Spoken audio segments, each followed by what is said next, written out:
Hello everyone, welcome back to my YouTube channel safety trainer Asif Syed. आज के इस video में हम लोग बात करेंगे हजमत के बारे में। तो बिना किसी देरी के आइए वीडियो को शुरू करते हैं। हजमत ये जो 6 लेटर्स है यानी कि HAZMAT, ये जो हजमत है ये 2 वर्ड का मिश्रण है, यानी ये 2 वर्ड से मिलकर बना है। तो शुरू का जो 3 लेटर है HAZ उससे हो गया हैजार्डस, और आखिरी 3 लेटर यानी कि MAT उससे हो गया मटेरियल्स। तो इसका ओवरऑल नेम हो गया हैजार्डस मटेरियल। तो चलिए हमारे पहले क्वेश्चन की ओर। सबसे पहला क्वेश्चन है व्हाट इज हजमत। हजमत का क्या मतलब है? तो इसका जवाब है हजमत का मतलब है हैजार्डस मटेरियल, जो केमिकल प्रकृति के कारण यानी कि केमिकल नेचर की वजह से स्वास्थ्य, सुरक्षा या पर्यावरण मतलब हेल्थ, सेफ्टी या एनवायरनमेंट के लिए खतरे पैदा करने वाली पदार्थ यानी कि सब्सटेंसेस इनमें शामिल है। हमारा दूसरा क्वेश्चन है why is hazmat important in construction and oil and gas industries. तो इसका जवाब है ये उद्योग अक्सर ऐसे रसायनों और सामग्रियों का उपयोग करते हैं, यानी कि ये इंडस्ट्रीज अक्सर ऐसे केमिकल्स और मटेरियल्स का इस्तेमाल करते हैं जो खतरनाक हो सकते हैं। इसलिए दुर्घटनाओं और स्वास्थ्य जोखिमों को रोकने के लिए यानी कि एक्सीडेंट्स और हेल्थ रिस्क को रोकने के लिए सेफ्टी प्रोटोकॉल्स जरूरी है। हमारा तीसरे नंबर का क्वेश्चन है what are some common types of hazmat in these industries. तो इसका आंसर है सबसे पहले नंबर पे आएगा ज्वलनशील तरल पदार्थ यानी कि फ्लेमेबल लिक्विड्स। दूसरे नंबर पे आएगा संक्षारक पदार्थ यानी कि कोरोसिव सब्सटेंसेस। तीसरे नंबर पे आएगा विषैले रसायन यानी कि टॉक्सिक केमिकल्स। चौथे नंबर पे आएगा संपीड़ित गैसें यानी कि कंप्रेस गैसेस। और पांचवें नंबर पे आएगा रेडियोधर्मी सामग्री यानी कि रेडियो एक्टिव मटेरियल्स इसमें शामिल है।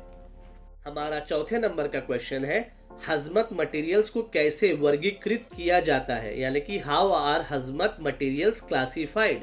तो इसका जवाब है इन्हें उनकी जोखिम गुणों के आधार पर यानी कि रिस्क प्रॉपर्टीज के बेस पर क्लासिफाइड किया जाता है, जैसे ज्वलनशीलता यानी कि फ्लेमेबिलिटी, संक्षारकता यानी कि कोरोसिवनेस, विषाक्तता यानी कि टॉक्सिसिटी और प्रतिक्रियाशीलता यानी कि रिएक्टिविटी।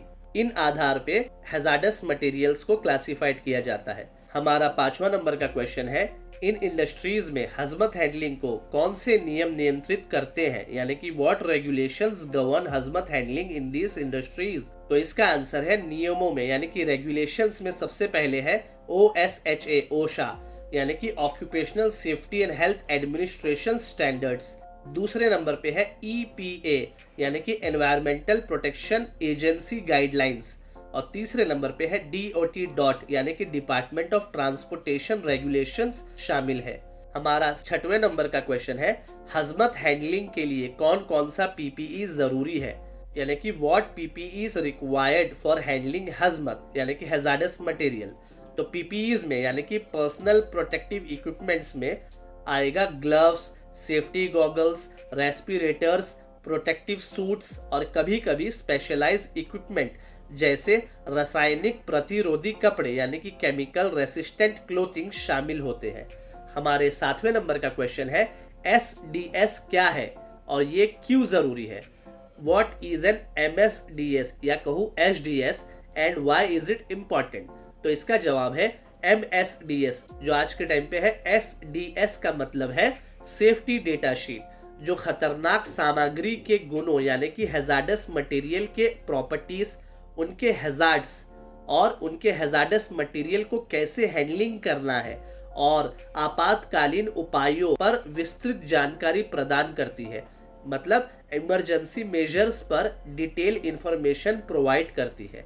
हमारा आठवां नंबर का क्वेश्चन है हजमत फैलाव को यानी कि हैजार्डस मटेरियल फैलाव को कैसे प्रतिबंधित किया जाना चाहिए। How should hazmat spills be manage. तो इसका जवाब है स्पिलेज को सही तरीकों और उपकरणों का यानी कि इक्विपमेंट का इस्तेमाल करके तुरंत रोका और साफ किया जाना चाहिए।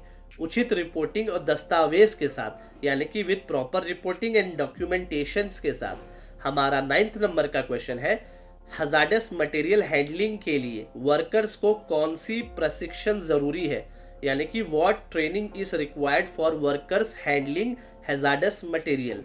तो इसका जवाब है वर्कर्स को हजमत हैंडलिंग यानी कि hazards material handling, emergency responses और पीपीई यानी कि पर्सनल प्रोटेक्टिव इक्विपमेंट्स के सही इस्तेमाल में विशेष प्रशिक्षण यानी कि स्पेसिफिक ट्रेनिंग लेना जरूरी है।